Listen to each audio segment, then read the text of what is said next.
Grew up in Italy. Yes, until age 13. Carnegie Hall, age 13. Age 13, Carnegie Hall, that's it. Really?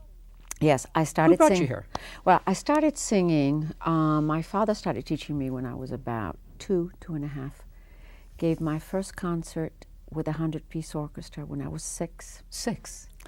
Started touring, first small cities in Italy, then big cities, and then lots of Europe, most of Europe, Right. and then was brought to Carnegie Hall. I was originally supposed to come in with Saul Hurok. But Hurok wanted, to have me do like 4 concerts a week, and my dad thought, well, if I did that in 6 months' time, I wouldn't sing, and so I would lose my voice. Right. And so he arranged for, through a friend of his, with whom he had studied singing in Pesaro, which is Marche on the Adriatic coast. That's your home? That's where I was born and raised, and Rome. And Rome. And Rome. And so this gentleman who was a voice teacher and had sung at the Met and everything, he arranged for me to come to Carnegie Hall, made my debut there. The next Sunday, Ed Sullivan had me on his show, and had me on the following Sunday, which was a precedent because he never had anybody, twice immediately. Right. And on the first show, Frank Capra was working on a script with Bing Crosby called Here Comes the Groom. Right. And he saw me and said, I have to have her in the movie, wrote me in. And after the same concert, Giancarlo Menotti, the famous composer, he was getting ready to film his Broadway hit, the opera called The Medium, in Rome. And he didn't hear my concert, but he got a hold of my concerts recordings. Right.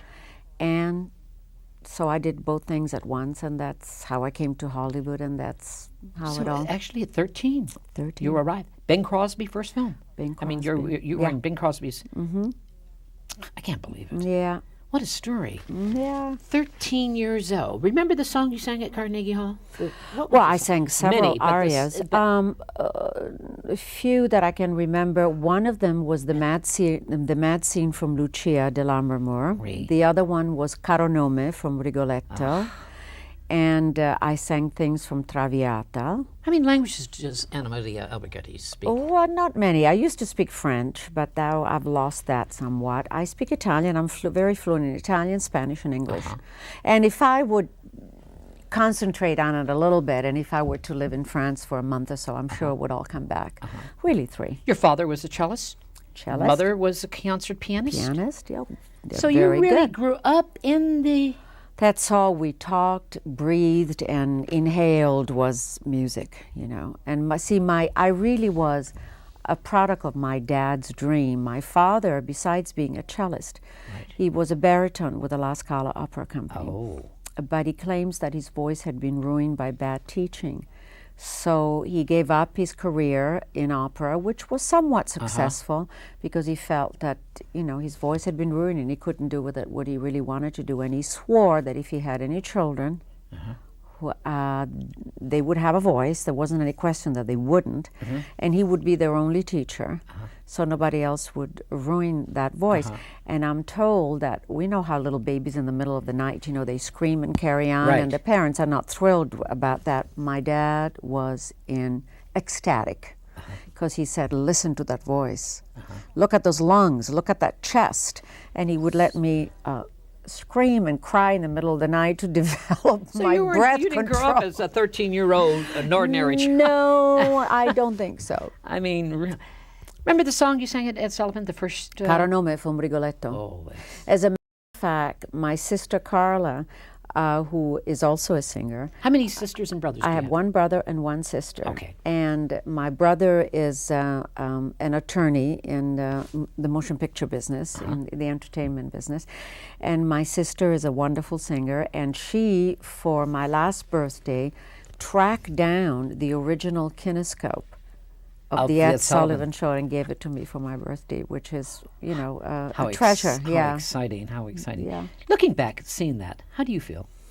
Is there some Well, I tell you, I was in awe of the purity of the voice and the technique, if I Right. may say so myself. I'm talking about myself Yes. because it was really quite extraordinary, Uh-huh. especially being 13. But there was sadness because I felt the tenseness, the tension Uh-huh. in this little child, you Yes. know, that so much rode on it. Yeah. And also, when we all came and moved to this country, my dad gave up his position in Italy in the musical conservatory, a position which in Italy you don't get back unless the person who has inherited Right. dies. So from that moment on, So the family really Yeah. got with Anna Maria Alberghetti. Yes, and They so- devoted the whole thing. yes. And so every engagement that I had, every appearance, Uh-huh. I had the feeling that if something went wrong, Yeah. then my family's livelihood was threatened, Yeah. which was, you know, a very heavy trip. Angel from Paradise. Come on. Anna Maria Alberghetti. Life cover. Twice. Not just once, but twice. New York Times. Angel from Paradise. What does that mean to you? Well, you know, I knew that I was a success. Right. That's all. That's what it really meant. My family always didn't allow my success to really go to my head, for which I commend them. It meant, and to me, you know, reviews bad or good, you know, I really tried to do the best I know how. And after that, I sort of, now, today, I don't stress too much over it. You know, it's better if the reviews Right. are positive, but you can't always, you know, get that involved with the results. I think you have to keep focused on the work and to do the best you can. Come to Hollywood and Bing Crosby. What after that? What happened there? Several motion pictures, one with Dean Martin called 10,000 Bedrooms, one Right. with Sterling Hayden called The Last Command, Cinderella with Jerry Jerry Lewis. Lewis. I love that movie. Yeah, You were delightful. it was a in that. cute You were- movie, isn't not it? cute. Oh. You were wonderful. Thank we don't you. have movies like that anymore. It was charming. It really was charming.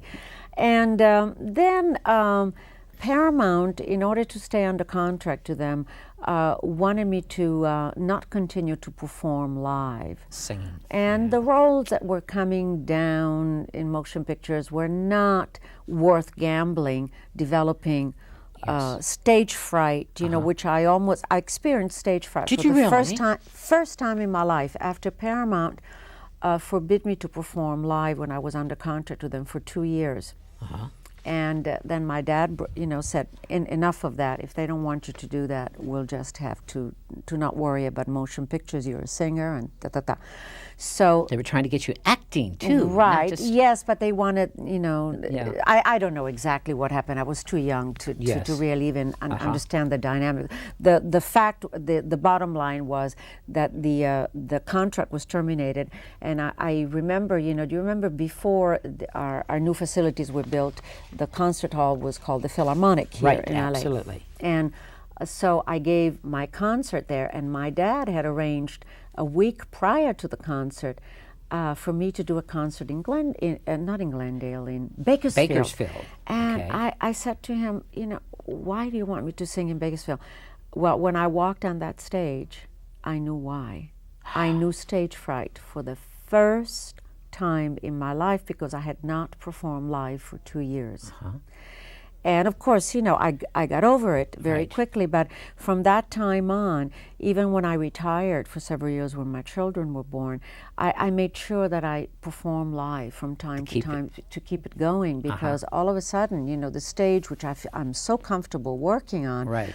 if you don't do it for a while, it's no longer your friend. It's, Of course. you develop fears. 42 appearances on the Ed Sullivan Show. 42. I think you're about the longest. I don't know, but yes, a lot. 42, Ed Sullivan. Why do you think that? Because you know why? America adored Anna Maria Alberghetti when the days Ed Sullivan was there. Yes. You grew up, see? Yes, and he was he introduced me as he introduced so many people to this country, and I think he felt partially like a surrogate parent, and he Right. saw me grow up, so to speak, which was, really. Jerry Lewis, another one, adored you. Yeah. Tell me. Yeah. Jerry was great fun to work with. Really? Yeah, to me he was almost very generous on the set as far as giving me the proper time for the close-ups, and very kind and a great fan, a workaholic, I might add, which was a total change of pace when I worked with Dean, who on the set of 10,000 Bedroom, between shots, I never knew if it was a rehearsal or a take, because he was so laid back. And I remember being so amused by the fact between shots he would practice his golf, and totally the opposite from Jerry, who was very driven, almost, and still is. I don't know if it still is. I guess now he got milder, and not as workaholic as in those days. I don't know. I haven't. Is Anna Marie Alberghetti an alcoholic? Work alcoholic? I am an adrenaline. Adrenaline, yes. Go ahead. What is the word? Adrenaline. Adrenaline. Freak. Adrenaline yes. freak. I am too. And especially if I have a couple of cups of coffee in the morning, which is the only time that I really drink coffee is first thing in the morning. I'm very wired. Broadway. Carousel. I saw you in Carousel. Carnival. I get confused with Carousel. Everybody does. Why do I do that? Why? I don't know, because they sound alike, and is that and what they it is? were Carnival. I just got back from Europe. I was in Paris, and I was working the American military shows, and there you were on Broadway. I walked into this theater. You were wonderful. Matter of fact, you won the Tony for that. Yes. Best Yes. musical? Yes. Tell me about that show. It was a magical show for me. I remember I was working in Las Vegas when I was sent the script, and I read the script and I closed the last page, and I called my manager, who was then Pierre Cosette, who is now, become a big Broadway producer, with Follies. And I said to him, I have to do the show. It's very seldom that you read a part where you feel that you are the person. You can touch her, you can feel her. It was a wonderful part. It was really a play with music. The music, yes. I think, was mainly a play. Yes, it was. And it was a wonderful acting challenge.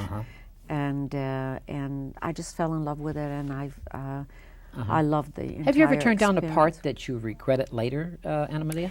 Well, I was being considered for doing West Side Story many, many years ago. And in the middle of the negotiations, I don't know exactly why they broke down, but I remember my manager coming to me and saying, well, I don't know, if we should continue pursuing this because, you're a big star already and you have a big name, not on Broadway, but you have a big name, and they don't want to put any names above the title. And I don't know what happened, but, the part did not materialize. And of course, when it opened and I saw the show, I loved it. I mean, it's to this day, I think That's it is my favorite show. It's mine too. Of all, is it really? To me, it was so ahead of its time. Saw it at the Winter Gardens, and I just fell in love with this. Oh, it was. Why do you think it's our favorite? Now tell me, why? Well, first of all, I thought, as I said, it was ahead of its time, and for me, a scene, a dance in that show, a dance number and a song was, instead of dialogue, it was so incredibly integrated versus musical. Most musicals were, ta-da-ta-ta-ta-ta, okay, now we're going to give you a song. West Side Story never lost the intensity and the flow of the drama of the story. I don't know, and musically, of course, and lyrically, to me, it was, a brilliant, brilliant show. What's your happiest memory in life right now? You have a happiest memory? Right you have now, children. How many right children? now, my life with my kids. With your kids, that's what I figured. How many do you have? I have 2 daughters. 2 daughters. How long have you been married? I was married for 7 years. I have been divorced for 20. I was in a relationship with a man for 16 years, and it ended 3 years ago. And I think the happiest time of my life is now. What's the biggest lesson you have learned in your life? The biggest lesson that I think you have to evolve and be in constant search of improving and learning about yourself, which I find the biggest gift of all times. Growing to me is the biggest joy of life. Does Anna Marie Alberghetti know who she is now? Yes, for the first time maybe in my whole life. Really? Yes. You seem happy. I am happy. Are you? Yeah. I've done a lot of work And yes, in growing inside. What's been the hardest for you then? What's really been the hardest for you then? The hardest. Because you look so happy and so content. You know yourself. It was a hard decision, but in retrospect, it's the best decision that I've ever made. After my children were born, and I came back into the business, I put the business in second place First, your instead life of and your first. yes. It was a hard decision because up to Carnival, all of my energy and focus was on the career. Yes. And after I won the Tony Award, which was what I really wanted in life more than anything, to be recognized by your peers is, Right. the greatest feeling in the world. Second cover of Life magazine, all the Right. accolades, etc., etc. But after the kids were born and I came back into the business, I came back into it, but never really wanting to come back with the same intensity that I had put into my career Right. prior. And therefore, my career, suffered a great deal. But you know how after you can look back on your life, You're it's right. the best move I've ever made because it allowed me to have a life. And even though I continued to work, I would be gone 3-4 days and then home. I never really took another long tour unless it was in the summer and the kids could go with me. And I was able to maintain a sense of roots and family for my kids and a house that I was in most of the time, if not all the time. And as a result of that, and my growing as a person and trying to better myself as a human being, I think I have 2 terrific kids. West Side Story, you said it's your favorite. You did it. Many, many, many productions of it. Every time you Many do times. it. How do you I don't feel? do it anymore. No, I'm too but when you old d- to, no, to do oh, it. no, but when you did it, you felt. Oh, I loved it, and it was the only show that prior when the orchestra comes in. Right. Usually, the orchestra has X amount of hours Right. with the conductor before the principals and chorus comes in. I would always go in when the orchestra rehearsal started because I would always get so excited listening to the music, and. You worked my favorite hotel in Toronto, which is the York. Oh yeah, great It's a hotel. gorgeous, elegant Wonderful. hotel. Wonderful. That ballroom there. Isn't it beautiful? You worked that. You're a big Yes. favorite. Oh, well, you're a favorite all over, but favorite in Canada. Yes. Tell me about the Waldorf Astoria. Well, the Waldorf Astoria, one of the biggest thrills of the Waldorf Astoria is that Jack Kennedy one night came in and stood in the back. Did he really? Yes, and I was enthralled. As he Did you was, do Camelot that night for him? To sing it? No. Because you did Camelot. You have done it. I have done it, yes. No, I didn't have it in the act at the time. That was a thrill. It was a thrill to play the Waldorf because, in those days, the Empire Room was, one of the places, Right. to be seen. Does Anna Marie Alberghetti really like to go to Las Vegas and work Vegas, really? I don't think you enjoy that much, do you? I used to work it a lot. A lot, yes. And we all did it for the same reason, Of course. Tons of money. Yeah. Vegas has changed a lot. And people like myself don't play Vegas that much anymore. But did I love it when I did play it?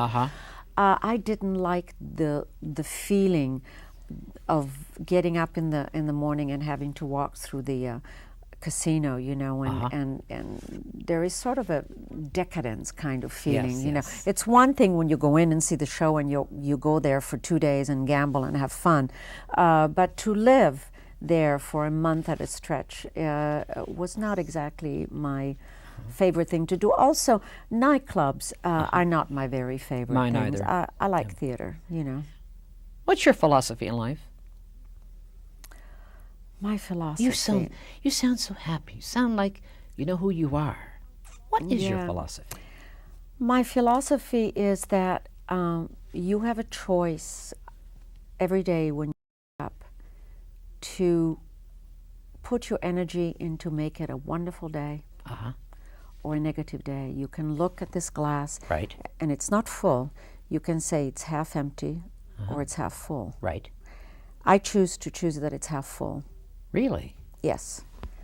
Because, and I am not a religious person, but I'm a spiritual person.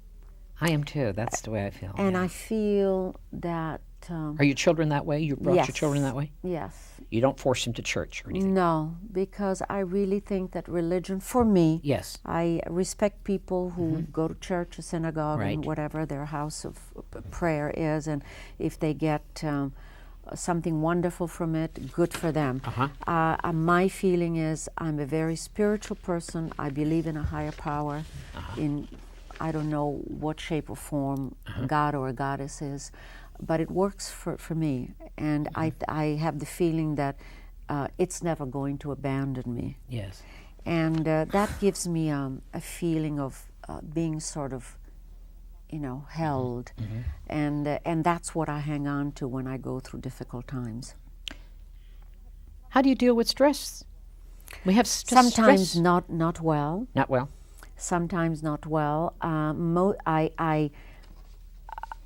I think because of also the stress that I've been through as a kid, I think our subconscious sort of responds, to early experiences.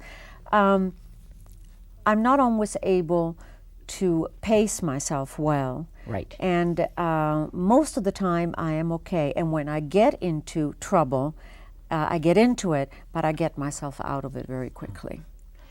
People turn their TV on. Here it is. Alberghetti, the Italiana with the Italian salad. The salad dressing. A lot of yes. salad dressing. A lot of people don't know.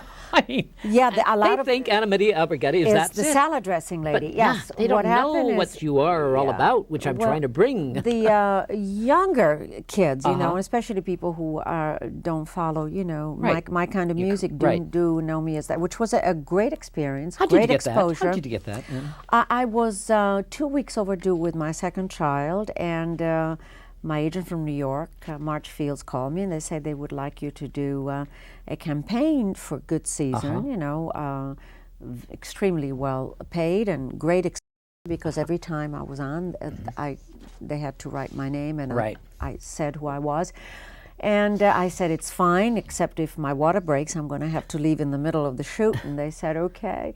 And I did it for 11 years, on and off. So it was a great experience. You do a lot of good charities around town. I hear your name around, I see. What's your favorite? Do you have a favorite? No, I don't have a You don't? favorite. But you no, do? but I do a lot of them, yes. A lot of them. Yes. Hancock Park, Civic Like Opera. You're going to be performing this Sunday. I'm going to be hosting it, Hosting sort of it? speaking, yes. Hosting? And then singing a little something. Yeah, you do host a lot of shows, don't you? That's From right. time to Lecturing time. too, yeah. Tell me about this thing at the Hancock Park Civic Like Opera. Well, I think it's something that an opera company that is brand new. Right. And I think they have a very nice schedule for next year. Yeah. Without my glasses, I can't That's see them. but I okay. think They're it's having Kismet and 42nd Evita. Street and Gypsy and Evita. Kismet and Evita. Kismet. And I think it's wonderful. This is and- Hancock Park, right? Yes, and I think How it's wonderful. terrific. We need theater for people to go to, and we need theater so that it will give us the people who are coming up a training ground, because vaudeville is no longer here. A lot of the, I didn't grow up in the vaudeville time, but I understand that was the greatest experience for most people to have. Then when I was growing up, there was tons of theater, summer stock, but now that's disappearing. A lot of You actually think that theaters is really disappearing, Anna Maria? Oh my God, yes. I mean, by comparison to 20 years ago.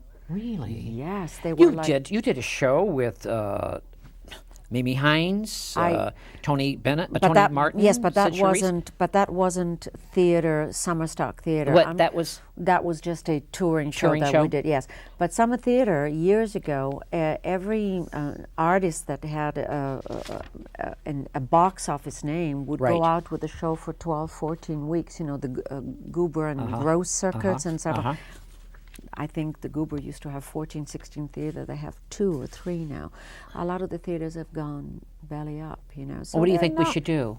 I know you're trying to go. This. I don't know. I just think people. Our music is changing. Changing, but I think we're finding a new change recently, where I think people are going back to a music that is more musical in the sense less rock oriented. And mind you, I do like a lot of rock, but a lot of it is not for me and for people who would like, you know, my kind of singing. You've traveled all over the world. Have you seen some young girl that you really think it's another Anna Maria Alberghetti out there now? Is there someone out there? I haven't, but whenever I see a little child perform and who has a lot of presence on stage. Did you see the sequel to Annie? Yes, when he was playing yes, here? I saw it. Do you remember that? I saw the little girl in the that. little girl, not the little girl. I who know played the Annie. other one. I know that one. I thought she was I outstanding. died Were you for there? her. That's the one I liked. died for her, and Yeah. and a little part of I me saw it. goes, I saw it. She was "Oh my God, that-" outstanding. Yeah. And she's I been saw it what? She's opening. 6 years old She was or 7 brilliant. or it wasn't she Outstanding. She just had it. jumped, She had right? She had it. Yeah, she just had it. Some Which have was it, don't. wonderful. So you recognize that too. Oh didn't you? yes, Yeah, oh see. yes, it's wonderful, and yet part of me wants to be protective and say, "Oh, I hope they're not going to push that, her." You know, that is your first love, isn't it? The theater. What's the greatest achievement in the theater. in your mind you have accomplished? I think it was the Carnival. Carnival? My playing the role of Carnival. By the way, this summer I toured with a show called Phantom, which Did is you really? not the Lloyd Webber version, but there's another version that is. There are several versions, but this is quite wonderful, Really? and it's written by Arthur Coppett. And Yeston, you know, they are the people Right. who wrote Nine. Is it the and same Grand thing as Hotel. Phantom, It's though? the same story, different music. I took Susanna Foster, the original Susanna from the movie. Oh, really? To the opening. Oh, of really? Phantom. Yeah. And this is quite different, this show. The music is all different, and in a way, I like the development of the character much more. You really get to understand what happened to the Phantom as a little boy, and why, how he has become the way he has become, and why, etc. And it was quite interesting, and it was a very successful tour. And I played the diva. You played the diva. Yes. And you usually don't play divas, No. do you? No, I played waifs all of my life. Does Anna Maria Alberghetti like TV? Perform Yes. on TV? Yes, How come we don't see you much acting on television, Anna? Is Well- it because of you? Well, it's part because when I retired and I sort of laid back, I didn't push. But I'm going back to acting and trying to pursue TV from that point of view. But as far as doing television, as far as singing, a lot of my contemporaries.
Hello again. Our guest today had the dubious honor of singing an aria from Pagliacci, A Mere Shed Bedlam, in Madison Square Garden. Better known facts about him are that he starred on Days of Our Lives for 14 years, was a regular on the legendary Your Show of Shows, and had the hit recording of Davy Crockett. He is, of course, the popular Bill Hayes. And now, here's your man of the half hour, Skippy Lowe. Bill Hayes, June 5th. June 5th, that's out. Harvey, Illinois. Harvey, Illinois. Great place to come from. Illinois. Illinois. Outside of Chicago? Yes. Lou Boudreau grew up right across the street. Tom Dreesen's from Harvey. Small town, but it's a suburb of Chicago. Tell me, when did Bill Hayes decided to become a singer? At what age? Well, Bill Hayes grew up singing. Really? Skippy. I mean, I was in a musical family, and we sang all the time. We was around the piano or in the shower or anywhere. We just sang all the time. So singing was a part of my life. I played fiddle through high school, played pretty nice fiddle. Learned good musicianship there. But I never knew that you could make any money singing. It never occurred to me. I mean, singing was what we did for fun, and acting for fun. And when I finally, I graduated from college in 1947, and I fell into a job singing and acting in the chorus of Carousel, Chicago, Schubert Theater, and getting paid $60 a week. And I thought, hey, man, this is for me. I don't want to do a real job. And fortunately, I've never had to. Olson and Johnson. Olson and Johnson. Funs and Poppins, or That's it. Popsins and Funs? Funs and Poppins. Tell me about that. I was in Chicago when that came out, I think. It started in Chicago, did it? Yes, yes. That It was did? 1949. We played Chicago Stadium. You did. Yes. I remember that show. Played- Olson and Johnson. Huge arena-type buildings. Uh-huh. I was with them for about a year. And we played Madison Square Garden. We played the Indianapolis Coliseum. Just whopper places, Right, you know. right, Instead of right. one cow, there'd be 6 cows or whatever. Everything was multiplied. Did you have fun in that show, Olson and Johnson? So you were very young, you know. I mean, you were a boy singer. You had to do bits too, Yes. skits and all that. Yes. All their bits. I was a stooge and a singer, production singer. Certainly, I was getting paid for performing. That was, to me, incredible. How did you get Sid Caesar show? That's the show of all shows. Your show of shows. Your show of shows was the best series ever been on. On television, yeah. That's right. Well, as I said, I was with Olson and Johnson for about a year. Right. We played nightclubs, we played vaudeville, we played presentation houses, and we also did a series of 13 television shows replacing Milton Berle. At that time, Milton Berle was Mr. Television. Right. He was the king. Right. And we replaced him through the summer of '49. Right. Max Liebman saw me on that show and called me and said, would you come? I'm putting a show together. It's going to be called Your Show of Shows. Would you come sing for my writers and me? And I did. He said, would you come be on our show? And he was only going to pay me about a third as much as I was making on Olson and Johnson. Olson and Johnson said, you don't want to do that. I mean, we're, Olson and Johnson, we're going to pay you 3 times that at least. But something told me this was the place to go. It was Show of Shows was the best group of talented people ever put together. Yes. Do you remember, Bill Hayes, the song that you did that day for to audition for that Yes. show? Do you remember? Yes. Do you remember because that's the song that really, do you remember at all of the song you did? What I sang for Max Liebman, I sang, he said he wanted to hear a ballad, and I didn't know what a ballad was. And I sang some crazy Irish song that I thought was an Irish ballad. You know? Danny Boy-like or something like that? It was a Danny Boy type. That's, but Sid Caesar, working with Sid Caesar, what a great honor. Such a sweet, charming creature was Kitty O'Toole, the lily of fair prairie, with her cheeks like a rose and her eyes like the sloes and her figure as neat as a fairy. I saw her one day, she looked like a queen in the glory of sweet 21. As she sat with McGinty's big arm round her waist, bedad, how I envied McGinty. That was the song. That's the song? Great. It was not a ballad, but in my mind then that was a ballad. Sid Caesar, Working with Sid Caesar, Imogene Coco. Yeah. Oh, Yeah. God, what masters. Incredible. Yes. Sid was a fountain. They both were. I mean, a fountain of creativity. Right. Never stopped. Just a continuous fountain. Didn't like it this way, switch the gear, one notch, play it a totally different way, just as funny, just as creatively. Don't like that? Okay, switch it again, do it a different way. Fabulous. But you had a live audience out there. Yes, we did. That show was live. Yes, it was live. It was all live. All 90 live. minutes every week, every Saturday night. It was all live. We did play to an audience of about 350. And because it was live, many things happened. You know, live television, it just... Yeah. Well, on our very first show, we had Jascha Heifetz as a guest star. And they made... Unfortunately, they put him at the end of a half hour. Right. And NBC had said to us, now you can go 9 to 9:30, but you got to stop exactly at 9:30. Right. And take a break. Then you can go 9 to 10, 9:30 to 10, and you have to take a break exactly at 10. And another one exactly at, you're off at 10:30. Right. Okay. Well, they put him right at the end. They made him the last act of the first half hour. And I can never forget the look on his face when the stage manager came out. It run too long and some of the other things. And they came out and said, Mr. Heifetz, sir, excuse me, you're done, that's it. And he's still playing. So from then on, we were the members of the company came in, did the last of the half hour.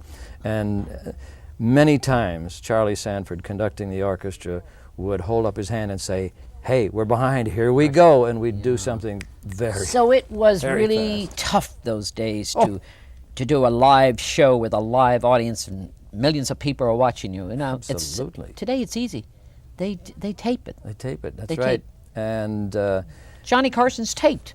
that's I know, right. you know. And if they run an Over, hour hey. an hour and a half plus 5 minutes, Right. all they have to do is just find where they want to cut 5 minutes. Yeah, right. But we couldn't do that. Imogene Coco. Yes. Delightful I lady. love her. Wonderful Delightful. talent. Yeah. Sid Caesar had some problems on the shows. Lots of mental problems at the time when he was doing his show because he was such a genius and such. Am I right, Bill? Yes, I would say so. He became such a fabulous star so quickly that in his book, which is autobiographical, he's just said he just could not handle it well. I thought he handled it quite well, but apparently in retrospect he went to pills and booze and gave himself a rough time trying to balance his life. Right. That he was very emotional about his shows. He was He was carrying. carrying a show. Yes. And had a lot of burden on his shoulders. People today seeing comedy don't realize how fabulously funny those people were. Sid Caesar, Imogene Coca, Carl Reiner, Howard Morris, the four of them were just so brilliant. Plus the writers writing for... He had the best writers. Yes. Mel Tolkien, Mel Brooks, Lucille Callan, Tony Webster. They just wrote everything. Mel Brooks was not hired by Max Liebman. Oh, he wasn't? No. Max thought Mel was trashy. Right.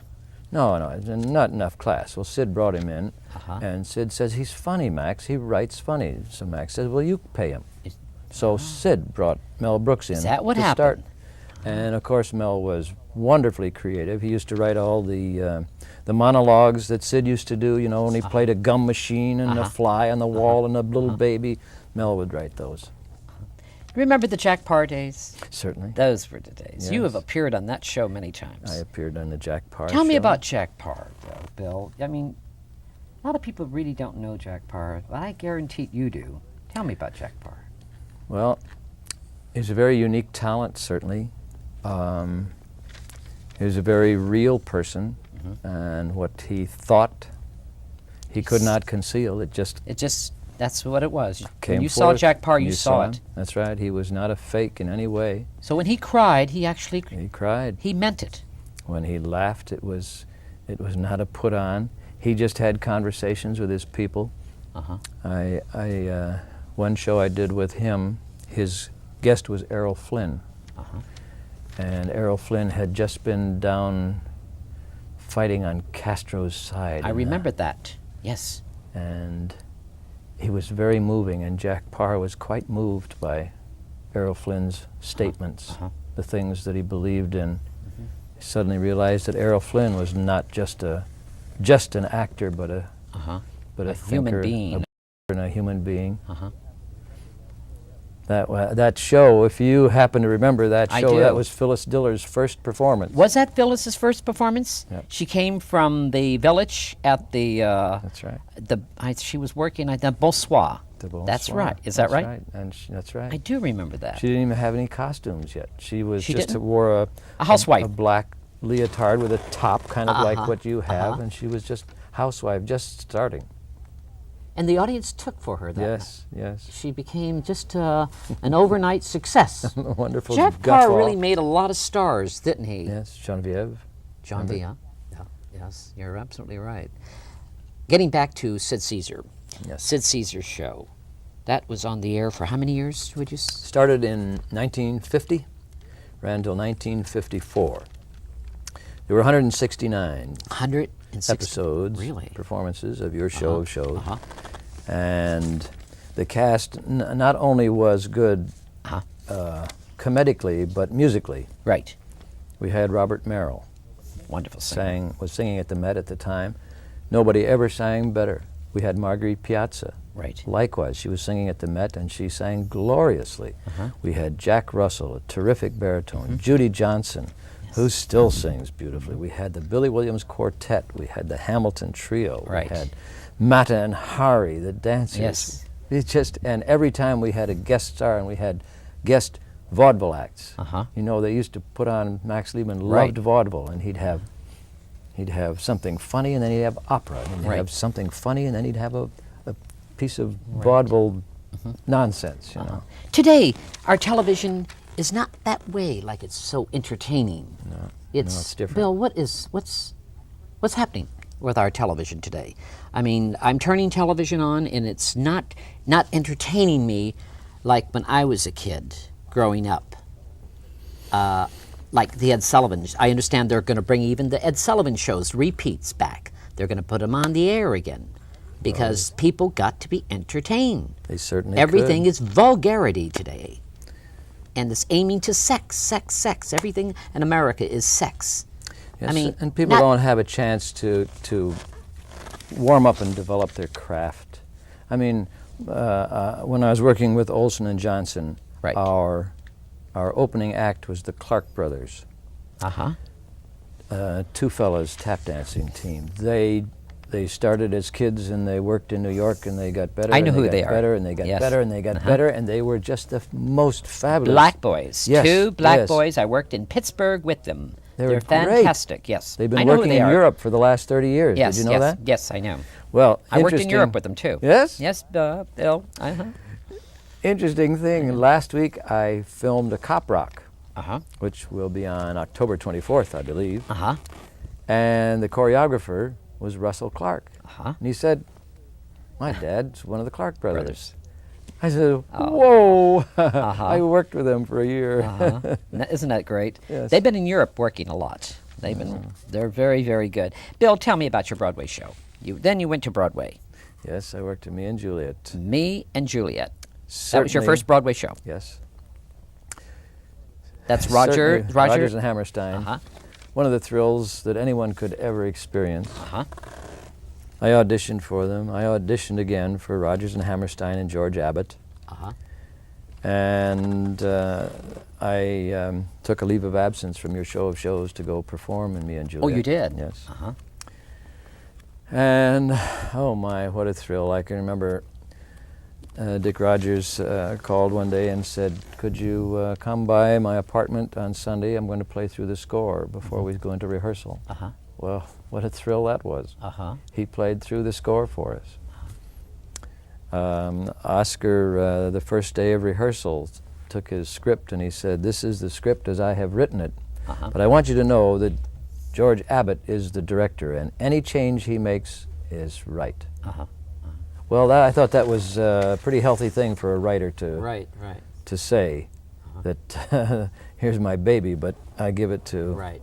And of course, Abbott was great. Well, we ran 15 months. 15 months. Who was in the show with you? I played opposite Isabel Bigley. Bigley, Ray Walston, my favorite Ray Martian. Walston, my favorite. I interviewed Ray. Yes. Fun guy. Yes. Fun guy. And in the chorus, Shirley MacLaine Shirley MacLaine was in the chorus? in the dancing chorus. Uh-huh. Shirley Jones. Really? Enzo Stuarti. Carol Lawrence. Wow. This is Juliet. Me and Juliet. Me and Juliet. Yes. That was Shirley MacLaine in the chorus there. Yes, it was. How interesting. Yes, and she went from that into Pajama Game. And that was the fabled time when Carol Haney, she was understudying Carol Haney. Carol Haney Right. hurt her ankle. And she subbed in. Shirley MacLaine went in and was seen and into movies just like that. Still the wonderful actress, performer. I'm so thrilled. Then with her. what happened to Bill Hayes' career after Broadway? Then where did Bill Hayes go? Ballad Back of to Davy singing? Crockett. Ah, that's it. You got your gold records. Yes, Davy Crockett, you sold more records than ever that time of the year. It was a good record. I recorded with MGM Records from 1950 to 53, 54. And then I stopped with MGM Records. My best record there had been High Noon. Do not forsake me, oh my darling. And Archie Blyer had left Arthur Godfrey and started his own record company. And we met, and he said, if I get a song, would you do a record with my company? I said, yes, I would. And a few weeks later, he called and he said, I got it. Come on by. We cut it that night, one take. That was it. That was it. One take. One take. Off like that. Fabulous. It's a good song. Arthur Godfrey. Yes. Tell me about him. I worked with Arthur only on Hollywood Squares. I enjoyed him as a performer a lot. And he seemed he had soul. He seemed he was a nice human being. yes. And I am sorry. I wish he could have gone on with his type show much longer. I mean, he was with us for a long time. Right. Times Magazine. You were on the cover of Times. Yes. Yes. Tell me Susan about and I that. were. Susan, Well, your wife. My wife. Susan Seaforth. Seaforth. Hayes. Hayes. Yes. Days of Our Lives. Days of Our Lives. Come on. Days of Our Lives, 14 years. Yes. How did you meet your wife, Susan? On Days of Our Lives. On the Days of Our Lives? She started in 1968. I started on it in 1970. Our characters were put together by Bill Bell, who was then the head writer. He saw some sparks and started to write love scenes for us. A crafty man. And those were very enjoyable. So you fell in love? We fell doing in love the scenes? doing the scenes, well, at that time anyway. And the whole country watched us fall in love, watched us come to know each other. We became very close friends. We married in 1974. And You have 5 children? I have 5 children. You have? By my first wife, yes. Not with Susan. We have 11 grandchildren. 11. But in 1970, in the early 70s, we were given wonderful story and the best writing in the world, and we just rode on great stories and writing. The Time magazine did a story about soaps. Early in 1976, and we were on the cover. You were on the cover of Times, both of you. Yeah. Yeah, that's wonderful. Yeah.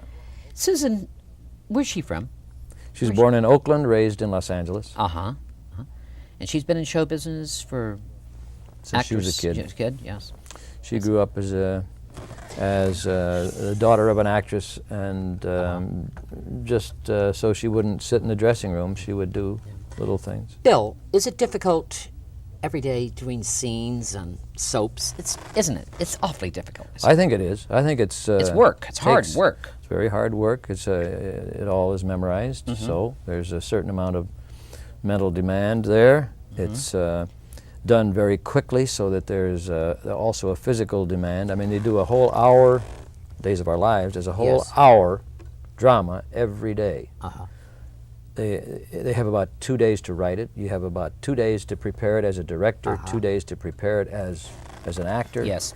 And then you're on, and the camera's very close, and it knows. It knows. If you don't It know, tells the truth. It tells the camera tells the truth. That's right. And you better know what you're doing. You know, they talk about soaps would be a wonderful place for a person to work. learn his craft and to break in. Boo! It isn't? It's you better know what you're doing. I mean, the actors that work in soaps are wonderful. Mm-hmm. So it's not a working place to work out, like an acting class. Well, you will learn a lot. You'll learn, yes. You will learn while you're on it, I guarantee you. But you better know something when you get there. I see. Because they don't have those cue cards. You don't have to read them all the time. You can't read them all the time. Can't read them.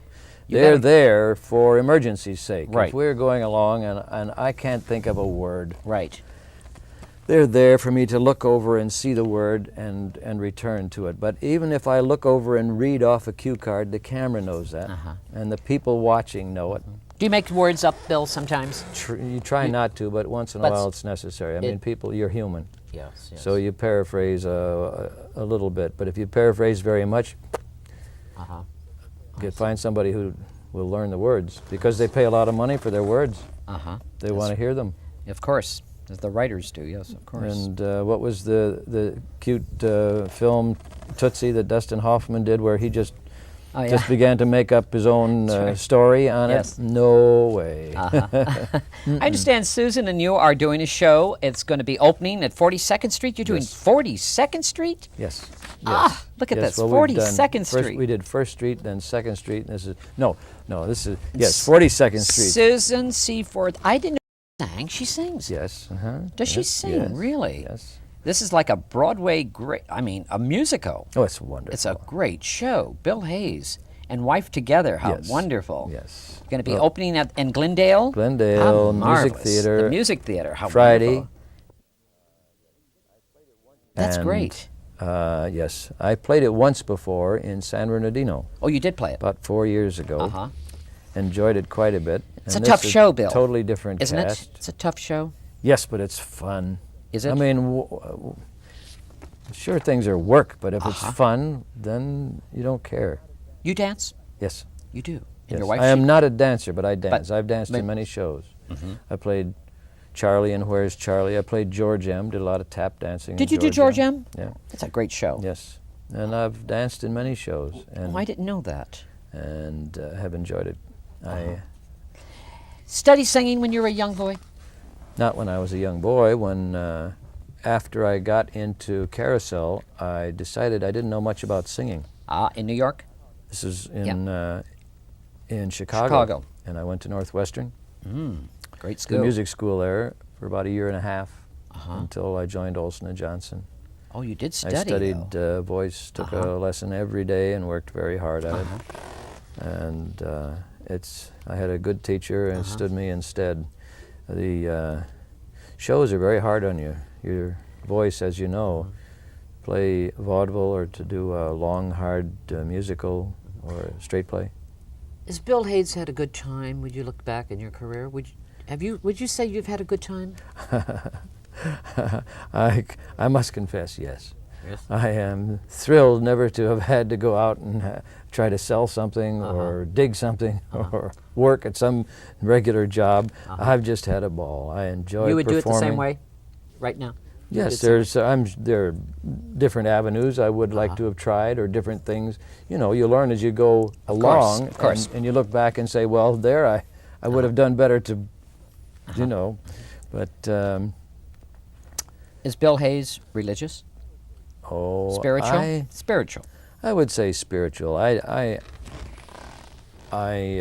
grew up in a family that went to church, and I live in sing in you a live church here in- choir. you live here Yes, in California? California, and I enjoy that. You seem very happy, you and your lovely wife. Yeah. And you're working together. Yes, You're doing shows together. Yeah. I mean, you're spending a lot of time together. yes, and I enjoy that. And I have, as we mentioned before, 5 kids, 11 grandchildren, And those people we just mentioned, that's all my treasure. That's really what counts.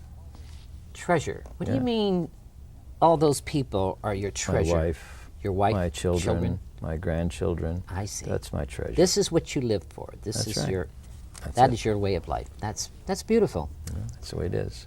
So Bill Hayes had a good time in life. That's right. Still is having a good time.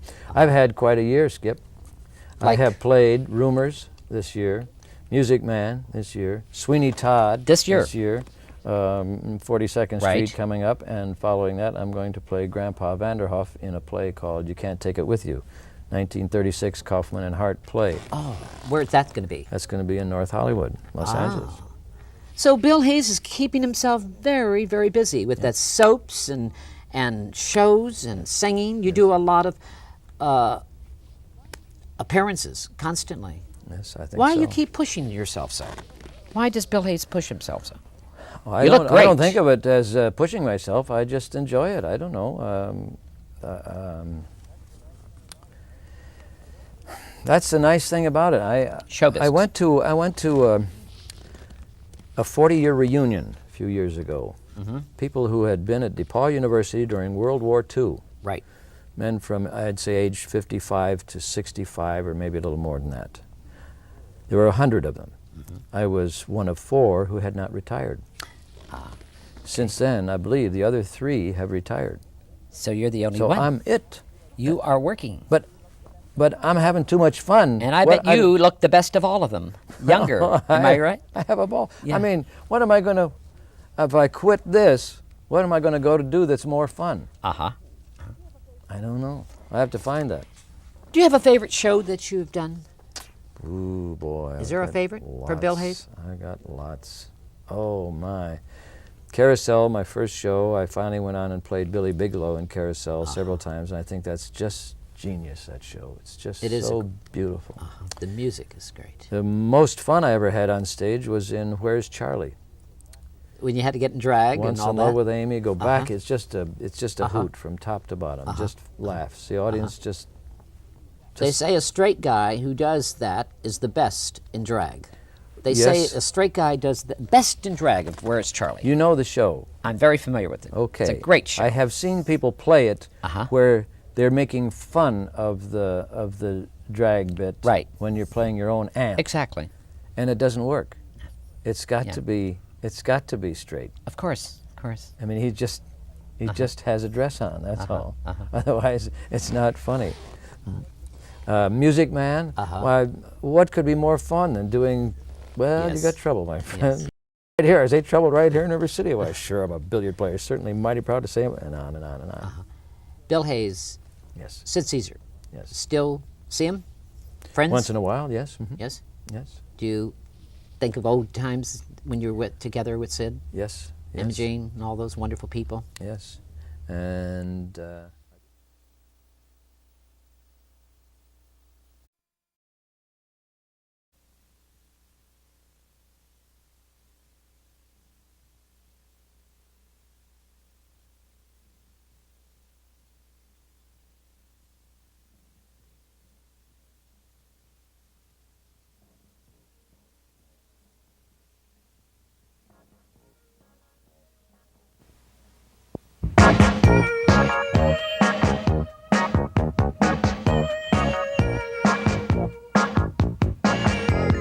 Everyone in Hollywood, they wanna be a star. And everybody knows someone who knows someone who is. There's an agent and he's hanging out at every other corner. And 1 or 2 or 3 or 4 at every other bar. In Hollywood. Yes, I'm glad to be in Hollywood. Lowe again. One of our guests today is the actor who created the lead role in the original Broadway production of Stalag 17. Also remembered as sidekick to TV's first female detective, Honey West, he is John Erickson. Appearing with John today is his lovely wife, actress and writer, Karen Erickson. And now, here's your man of the half hour, Skippy Lowe. John Erickson, Hi, Skippy. born in Germany. Mother Swedish, Yes, opera singer, light opera. yes, right. How nice. Yes. Light opera singer from Sweden. Yes, correct. Dusseldorf? I'll bet. That's where I was born. Really? Dusseldorf? Yes, right. Ah. But I left there when I was 1 year old. One. Right, and we moved to Antwerp, Belgium, Uh-huh. and my sister was born there. And then we came to the States when I was 3. I see. So, you know, it's... But Chicago or Detroit first? Where was it? Detroit first. Detroit. And then I ended up in Chicago and finally New York City. Uh-huh. How was it living, growing up in, you were Detroit. Growing up in Detroit at that time was wonderful, wasn't it? Oh, yeah. See, Yeah. today is dangerous, growing It's- up in yes. Detroit. But I haven't been to Detroit since that time. Uh-huh, I mean, that's a lot of years back. right. But then you went to Chicago. Mm-hmm. The Windy Finished- City. I lived there too for a while. But moved from Chicago, then you went to the Academy of Dramatic Arts. That's Well, where you well, studied? Yes, but I didn't go to the academy immediately when I got to New York You- because we moved there when I was still in grammar school, the last year of grammar school. And then I went to Newtown High School in Elmhurst. And then after that, after I graduated, I decided to go to the academy, and that's... What made I ended you, up there. John Erickson, decide to Well, get into acting? It's very odd. I grew up in a very tough neighborhood, in a tough area that Newtown High School had, you know. And you always had to keep a certain reputation of Being a guy. macho, you know, macho, right. And I was always interested in acting and drama, and I would say, God, that'd be fun to do up there, but I'm not going to do that because that's not macho. Start calling you a sissy or something, you know. So I never attempted it. And when we were, you know, we're all graduating, I talked to one of the guys. I said, "What are you going to take up? You know, I'm going to go in for dentistry." He said, "I'm going to be an actor." And I said, "You're going to be an actor, Stanley?" This was one of the tough guys, you know. Right. I said, "What do you mean you're going to be an actor? He says, "Yeah, you got to study for that stuff. You know, you can't just be an actor. You got to study. There's a lot of stuff to do." So I said, "Oh, okay, that's very interesting, Stanley." So I immediately went home and I thought, God, if you got to study for this, that sounds intriguing, you know. So I secretly went to the academy and I gave an audition there because I didn't want my mother to know or my father to know because, you know, I was the apple of their eye and they would say, "Go, you're so talented, how did they know?" You know? So I wanted to get an outside opinion. So I went there and I passed their auditions and they accepted me, and then I announced to my parents, I'm going to be an actor and I'm not going to be a dentist. And how did they react by that? Well, my mother was delighted. My father didn't take me seriously at all. So I started out, I said, okay, then I'm going to support myself on this, and then I got a job at Walgreens drugstore as a soda jerk. And I started saving my money for the academy, and my father finally said, "Well, I see you're serious after a month. I will take care of it for you." So he then blessed me. And then, of course, he became my biggest fan. He did? Yes. On stage, first Stadlog was your first? First Broadway show, yes. And actually the only Broadway show. The only Broadway show? Yes. Really? But you did a lot of off-Broadway things. I did a lot of stock. Right. But John, tell me something. You worked on Broadway first time. Was it exciting for you? Oh, yeah. Nervous? It was great. Yeah. No. Who was on the show with you? Who were some of the people on the show? Well, there was Harvey Lembeck, who's no longer with us, and Robert Strauss. Robert Lansing took over the part of Dunbar when we went on the road. Right. And Jason Robards was a stage manager, and he did a small part in that show. So, you know, we had a lot of great people in that show. But someone encouraged you to come to Hollywood, to sign up with MGM. They saw you and they felt you were perfect for a great movie called Teresa. Was that? No, Teresa Skippy. was first. Teresa was first before Stadler? Yes, it was. It was? Yes. Oh, okay. I didn't know that. Well, now, I can't... See, there's a lot of years that have happened, and facts do change as stories get around, right? All right, let me tell you. The first thing I ever did was a film called Teresa for Fred Zinnemann with Pier Angeli. Beautiful lady. Oh, yeah. She's wonderful. And I went to Italy to film that and finished it in New York. Right. And they offered me a contract, and I told them, No, I really didn't want to because I didn't want to be typecast in the kind of role I played in that. So instead, I decided to stick around and see if I could get into a Broadway show. And they were casting Stalag 17, and Joe Ferrer asked me to come in. Oh, Jose Ferrer. He did. That's right. Yeah. He had a lot to do with your career, didn't Yes. Yes, and at that time I was starting to get a little bit disenchanted with the business because there was a man there, Robert Fryer, who's now Producer. down here at Amundsen. Right. And he produced a lot of films. At Right. that time he was at CBS doing live television. Right. And he used to run into me all the time and he used to say, Johnny, you got to get this Russian acting out of your head. You got to play what you look like. You will always be the boy next door, the college kid, the nice guy, always. And I thought, but I'm an actor. He says, no, they're going to cast you the way you look, not what you can do. So I thought, oh, That John Erickson, you didn't like that way you looked. Be pretty and the No, boy next door. You wanted to no. be another. I wanted to be able to be different characters, to show life from different angles. And But you did. You did several of those films. yeah, well, so what happened was when I went to Stalag 17 and I went to read, Right. Joe Ferrer said, my agent said, you're probably going to read for Skylar Dunbar, who's the rich guy from Boston. So I went in there prepared for that, and Joe Ferrer says to me, I want you to read the part of Sefton. So I look at the character description, and it says, slick, slimy, greasy gambler from Boston. And I looked at it, and I said to Joe, I said, you want me to read Sefton? And he said, yes, why? Don't you think you can do it? I said, sure I can do it. You know, I thought, sure, here's a man who's expecting an Right. actor. So I read for it, and I said to him, he said, what have you done lately? I said, I've got a film that's just coming out, Teresa. I said, Robinson Stone. He says, you have that screen for me. I said, but Joe, just a minute. That film is nothing like this character. Don't worry about it. I said, it's nothing like the character. He says, don't worry about it. And a day later, he called my agent, and he said, I'd like him for the part of Sefton. And later I asked Robinson Stone, I said, what was it, Bob? I don't think I gave a fantastic reading. What was it that he cast me in that? He said he saw in the movie, in my eyes, the fire that he wanted for the role. That movie did a lot for John Erickson, Teresa, though. Oh, yes, it did. Really opened a lot of doors. It did. Yes. It was a great film. Worked with Elizabeth Taylor. What was that Rhapsody. called? Rhapsody. Yeah, What Rhapsody. a great movie that was, Rhapsody. That Tell was me fun. about working with this great lady at MGM. You were under contract with MGM.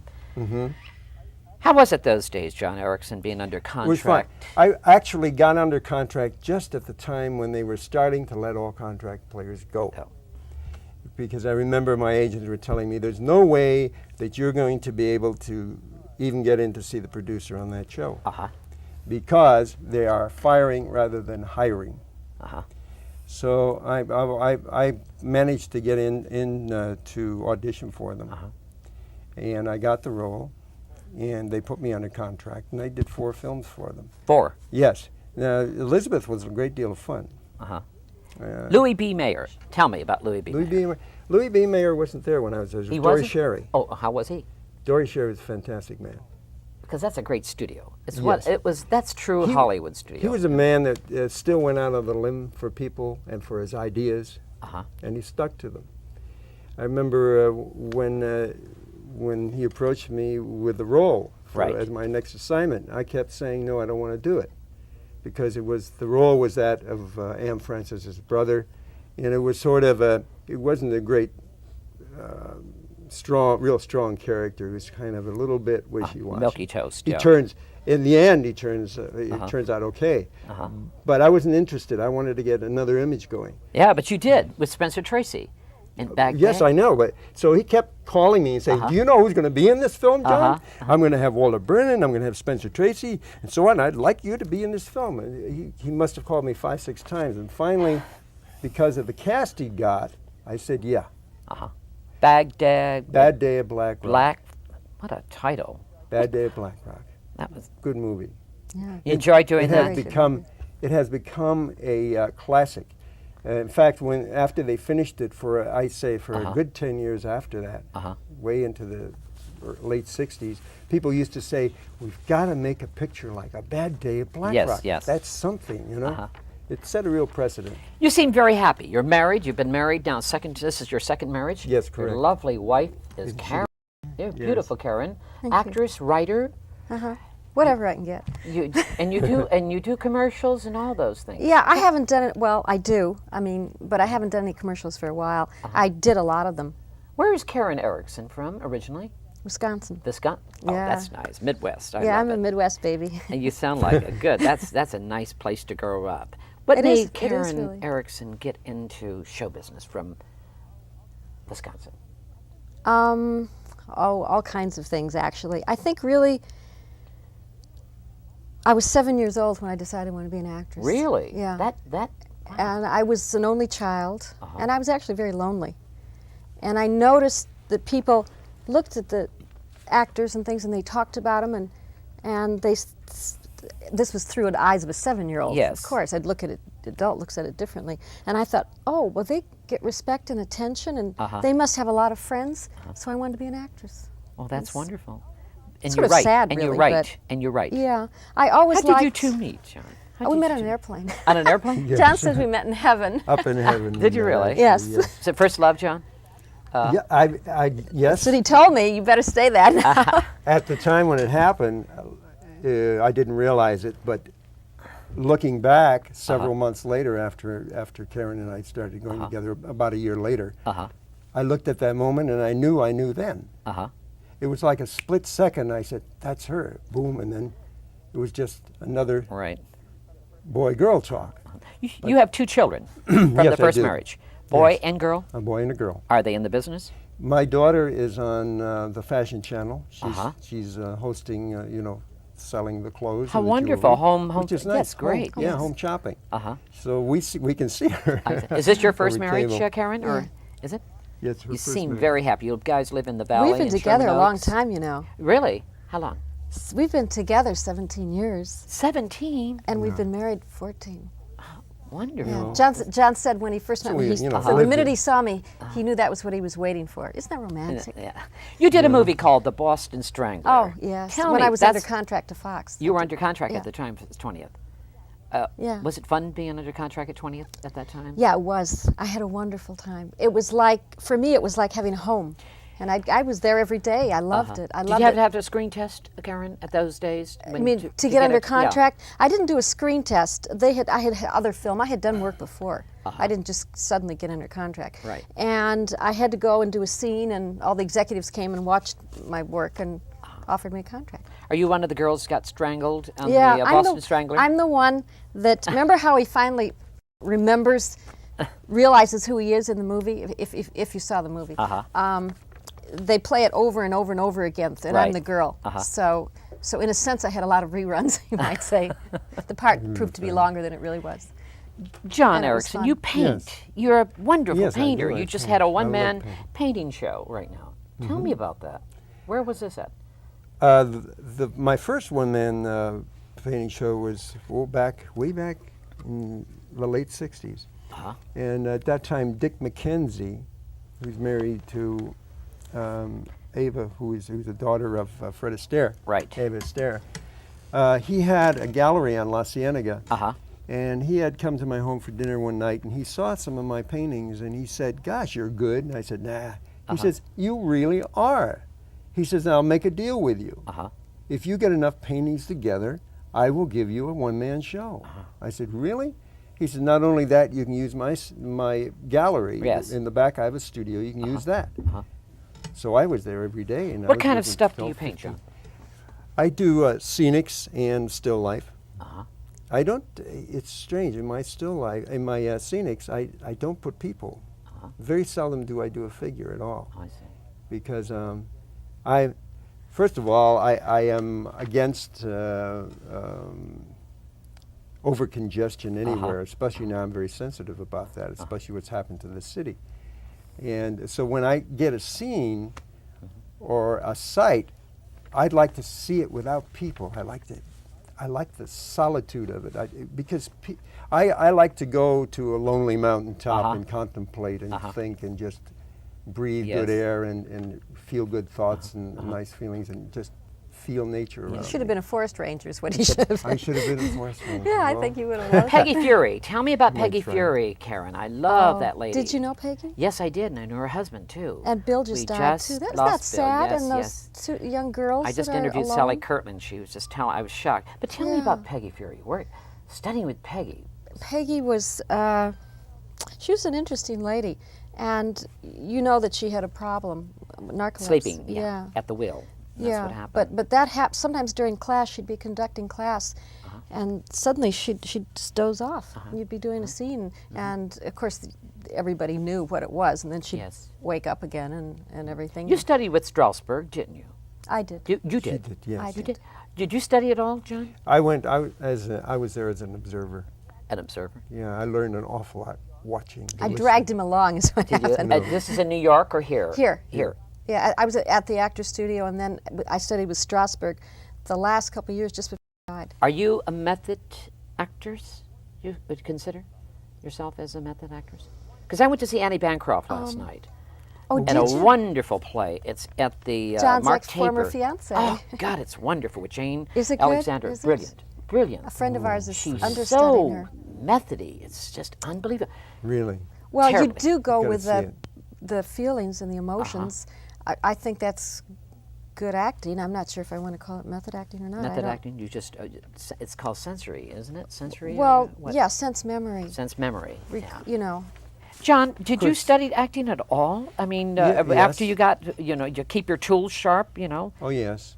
I Here- studied with Sandy Meisner. One of the best. Yeah. Right. At one time, I felt I got very rusty in my profession, Mm-hmm. and then disenchanted with my work, and so I went to Sandy Meisner, and I Uh-huh. literally begged him Uh-huh. to take me in his class because he was full. Right. And he was took me. tough too, Sandy. Oh, he was. Was very he? tough, man. I was with Sandy too. It's very tough. Yeah, but good. John, you sing. Yes, you I did do. Camelot, which is one of my favorite shows. Oh, I love Camelot. It's a wonderful show. Oh, it's a great show. Great show. Where did you did it with Catherine Grayson? Catherine Grayson. Tell me about that. The Where old was it? Melody Land. Remember? Of course. It's now a church out there in Uh-huh. Anaheim. What do you want to know about? I want to know where did you enjoy working with Oh, Catherine gosh, Grayson? yeah. Enjoying the It was- Camelot. That's Kennedy's favorite, Camelot. and I bet it's your favorite. It is. Is it? It is my favorite. Is it really? It's one of the scripts that I made absolutely sure that I got every comma right. Uh-huh. I didn't change one word or one vowel or one letter in that script because I thought it was so beautifully written to me. Uh-huh. Because from my viewpoint, the man, Uh-huh. Arthur, it's a heroic part, and I love that role. So when someone wonderful. gives you a script and you do your acting, and like what you did your series, you did a series for a while. Yes, right. And Honey West. it was called Honey West. Honey West. What Yes. year was that in? Because I was in the Far East for 10, That was 15 years. And 66 and 67. see, I wasn't here. I was living in Rome. And But you, they had a lot of reruns of it. It did, Oh, yeah. yeah. Oh yeah. Yeah. So it's been playing all over Europe. I keep getting letters now. It's a Western. No, No, detective. What is it? it's a Detective. boy-girl detective. It's Honey Okay. West is the girl who inherited the detective agency Okay. from her father. Uh-huh. I was working for her father at the time. I She see. made me a partner. I see. So she and I run this agency. And she's always getting herself in trouble and thinking she can do it better than any man. And I always come in and straighten things Right, out or right. rescue her, or sometimes she'll rescue me, whatever. Wasn't it 28? But, They did a lot of reruns on it. Was that the channel or 50 no, something? Channel 56. 56. For a while they were yes. running Yes. it over and over. KDO, Uh-huh. KDCO. You spent a lot of time in Italy, in Rome, did you? Did Oh, you yeah. some I spaghetti did. westerns, did you? Yes. Tell For me about about- 6 years, I went every year, did spaghetti westerns. I did Uh-huh. takeoffs on James Bond movies, and I did a lot of movies. You certainly did. How many, John Erickson, think, how many did you do, would you say, in the back of your mind? Oh, God. I mean, you, Let's see. 60? Yes, 60 films? I'd say about 60 films. God. All kinds What of is your films. favorite of all films, of all your 60 films, John? Do you Well- have a favorite? Yes. In films, you're talking about. Well, I'd say Teresa's my favorite because that was the very first thing I ever did in a film. And it happened to be a lead. And it happened to be a wonderful story. And it worked with a wonderful director, Oh yeah. Fred It was Zinnemann. So Zell- good. Z- yes. Fred Zinnemann. Is that your favorite director, one of your favorites? Oh, yes. If I Yes. would ask you? Yes. And then I met a wonderful friend who became a friend for me for life, and still the writer of that script. It was his first script, Stuart Stern. And it brings back so many happy memories, you know, that film. And then it was such a beautiful, sensitive love story about the war. Yes, it was. And I thought it was so realistic and so true to life, and it was the most pure acting I think I've done. Was that Angeline's first film too, or was she? That was her second film. Her second film. Yeah, she did one for Victoria De Sica called Domani è troppo tardi, meaning tomorrow's too late. At that time, later in years, did you keep friends with her? Were you friends? Yes. Yes, and then when she was married to Vic Damone. At that time, would you say? No, they traveled a lot, and so we didn't see them a lot. And then she went to Europe for a long time, and she had some tragic things happen to her. She had a very sad life. She had a very, very sad life. She didn't commit suicide. Well, her sisters, because we know Marissa. You don't believe she committed suicide? No, she did not. No, what happened is she wasn't feeling well. And this is what Marissa Pavan, her twin sister, told us. And that she called a doctor who came and either gave her medication or a shot, I'm not sure which. Right. When she was alone, she developed a reaction to the shot. Her tongue swelled up and she choked to death. Oh. And they all said she committed suicide. She didn't. So she didn't. No. She was a very tender and lovely girl. Oh, she was. She was a baby in that movie. Yes, she was. How old was she, John? 17. 17. I was 19. 1974. I'm going to go back. 74. The Playgirl. Playgirl. I got to bring it up, John. I don't want to. I'm bringing Playgirl up. Now, come on, John Erickson. No, I don't have it hanging around. Don't have it where but you did Playgirl. Yes, John I did. Erickson. Oh, look at Karen. Try to forget about that. She was in the layout, actually. Were you in the layout? Yeah, yes, I you was in the were. layout. Yes, Yeah, you weren't the that was- the Lion Club. That was No, I wasn't cute. Who the- was that the cub. idea? That was That cute. cub The was Lion. cute, wasn't it? Well, we went to was I don't know cute. whose idea it was, but we went to Lion Country Safari. Uh-huh. Actually, it was fun. It was kind of dangerous, actually. The elephant, that was dangerous, the elephant thing. God, yes. Potentially. We're in the middle of the elephants, and I bet your friends must have called you after they saw that magazine play. What kind of reaction? What made John Erickson do something No, like they that? well, wanted my kids copies. were appalled. Were they really? Yeah, But they were thought appalled at terrible. that time anyway. It didn't matter Well, what yeah, you did. right. So what? So, you know, they thought, how could you do this to I mean, us? totally new, John, know. with this cub in front. well, but there was a large cub. Now it let's certainly say that. was. It certainly Right. was. This wasn't a newborn. Yes, Yeah. I understand. But at least your wife has a great sense of humor Yeah. about it. She's, huh? Well, what am I going to do? I think it's- I told I him to just make had a- his own mind up. I just had to bring it up. I didn't loved think it. he'd do it. But I did it because they gave me that idea, and I thought, well, okay, I'll do this because one of my favorite characters in all of movies was Johnny Weissmuller in Tarzan. I loved the Tarzan films. When I Yes, was a of kid, course. I used to play Tarzan. I thought, well, here's my chance to play Tarzan. You wore a loincloth, but I'll, honey. but I'll be in the buff, and I was, you know. Is John Erickson a hunter? Are you a sportsman? Do you like to No, go out and I hunt? don't like hunt. You don't? Oh, no. No, you don't. I'll hunt with my camera that I like. You like to go out and take pictures Oh and yes, stuff? Yes. I like taking pictures. Good. Hunting I don't like. I love hiking. You seem happy, both of you. Yeah, people. we are. 17 are. years together. Isn't that Long wonderful? time. You seem. Looking back over your career, John, Yes. you satisfied what you've done? Well, I don't think anyone ever is totally satisfied. Would you? What would you do? I mean, looking back over your career, what would you do right now if you? Well, I probably would do more stage work. You do like I would. theater. Yes. Every time I leave the theater, I think, well, I'm gone from it. And then when I go back to it again, I always say to them, how could I have left this? This is so gratifying. It's so satisfying. And, you know, the one thing that I feel I maybe should have done was go back to Broadway. Because I started there. I mean, well, no, That's I right. started actually in the Actually film, in the but film. my first was Starlight Starlights. 17. It was a successful show. I should have come out here and done Rhapsody and Bad Day and then turned around and gone back to Broadway. I see. You see, but instead I decided to take the freelance route, and I did a lot of But you films. did a lot of theater, though. You did a lot. I did a lot of theater out here too. Uh-huh. And again, you know, not enough because at that time, theater wasn't that prevalent here. It was just, you know, they were struggling to exist. In Los Angeles. Yes, exactly. now Yes, Los good Angeles Even now, theater you can't town. make a How living about in it. Carey Erickson? You love the theater, don't you? when I was real young, I did a lot of summer stock. And I mean, when I was like in 8th grade, I'd spend summers with a little group going around to playgrounds doing plays, for, you know, in the city. And I started doing, in New York, I started doing some plays, and then an agent brought me out here, and I never got back into it. So I'd be a little, I'm not saying I wouldn't want to do it, but I'd be a little nervous. I'm not sure. I see. Now Do you I'm sing, much more- dance, or anything like that? I John? sing very badly. You do? John sings. John sings. Yeah. John Yes, sings. I'm a terrible How singer. about making a record, John? At this time of the I year, you want look him to great. do country western. Country western. Yeah, He was she- real she's good, but I very good. couldn't get, She because could he do looks that. great. get into it. I Yeah. know. I know. It's- You know, you look great at this time of the year. Well, you know, what is thank your you. day like, John Erickson, when you get up in the morning? What is your day? Well, How I do you get keep up- yourself busy. How do you keep? You're in good shape. You must I work get out. up about. Blame it on the dog. Yeah, I The try- I dog am gets going credit. to. The dog. Does We he have- walk the dog? Yes. Yes, I do. We've got a wonderful fire trail Uh-huh. off of Laurel Canyon, off Ryman Road, Right. which goes all the way up to Mulholland, Uh-huh. where the tree people are. Well, I guess Californians in LA would be familiar with that. And then you go up there, and then you come back down again, and it's a 3-mile hike. Uh-huh. And going up is about a 45-degree incline most of the So way. you do that every day? So I do that But every we day. have a big dog. She needs exercise. And I see. yeah, we've got a Bouvier de Flandre. You know what those are?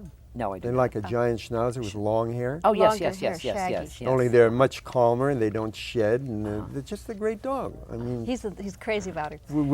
I drive her with her in the car, and Uh-huh. she sits in the front seat, like very tall, and and I talk to her, and she looks at me like this, and she cocks her head at me. You know, people. I'm talking to the dog, and people going by me in the car, looking, who is he talking to? You know. John Erickson, Yes, you like to direct. yes, I would like Would to you? direct. Yes, very much. That's Why not? one thing I have not done yet. Uh-huh. And that is one thing I'm putting on my agenda. That's the next thing I would like to do. And you write Screenplays. Screenplays. Yeah. Have any lately? John came home one day and said he wanted to direct. Write me a script. Right. And I said, well, write your own script. I don't know how to write. I mean, I was always good in school at English and themes and things, but it Yes. never occurred to me to write a script. She's a good Well, writer. anyway, it took me a long time to do that. I didn't know how to do it. I bought all these books on how to write. And I sat and I did exactly what the book said. So you can imagine how long that took me. Now I'm working on a series idea, and I wrote a Cagney and Lacey, and I wrote a friend of ours was doing a show which was sold. They filmed it, but it never got on the air.